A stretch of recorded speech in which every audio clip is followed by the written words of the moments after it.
கடந்த ஆட்சியில அதிமுக ஆட்சியில பாத்தீங்கன்னா இவரெல்லாம் சொல்லுங்க இப்ப நீங்க நடக்கிற ஆட்சியில வந்து இது சரியா இருக்குன்னு நீங்க நினைக்கிறீங்களா மக்களே அப்படின்னாரு. உடனே பாத்தீங்களா எந்த அளவுக்கு மக்கள் வந்து எப்படி அதிருப்தியில இருக்காங்க பாருங்க. அந்த அளவுக்கு நம்மளுடைய கலாச்சாரம் கெட்டு போச்சு, வெங்காயம் கெட்டு போச்சு, சாம்பார் கெட்டு போச்சு, நேத்து வச்ச சட்னி கெட்டு போச்சு.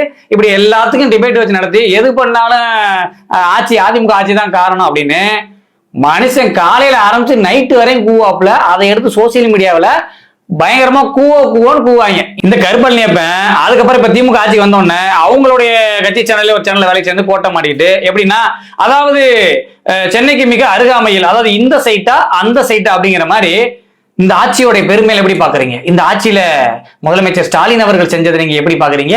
கலைஞர் அவர்கள் செஞ்சதை எப்படி பாக்குறீங்க? ரொம்ப பெருமையா பாக்குறீங்கல்ல? அதே கேளுங்க. போன ஆட்சியில எத்தனை கொலை கேஸ் நடந்தது, இந்த ஆட்சியில எத்தனை கொலை வந்திருக்கு, இந்த தரவுகள் இப்படி சொல்லுது. போன தடவை கஞ்சா வழக்குல எத்தனை கூட்டம் நடந்துச்சு, இந்த தடவை கஞ்சா வழக்குல எவ்வளவு கூட்டம் நடந்துச்சு அப்படி பேச சொல்லுங்க, பேச மாட்டார். சரிப்பா, அவங்க சேனல் எத்திக்ஸ், அவங்களுக்காக பேசுறீங்க, பரவாயில்ல, தொழில் தருமோ. அப்புறம் ஏன் நீங்க தன்னைத்தானே ஒரு சமூக ஆர்வலராகவும் மக்கள் மத்தியில் அப்படியே கருத்தூசி போடுறதாகவும் தங்களை ஒரு கருத்து புலனாய்வு புலி போலையும் அப்படியே ஏன் அப்படி காட்டுறீங்கன்னு கேட்கறாங்க கேள்வி.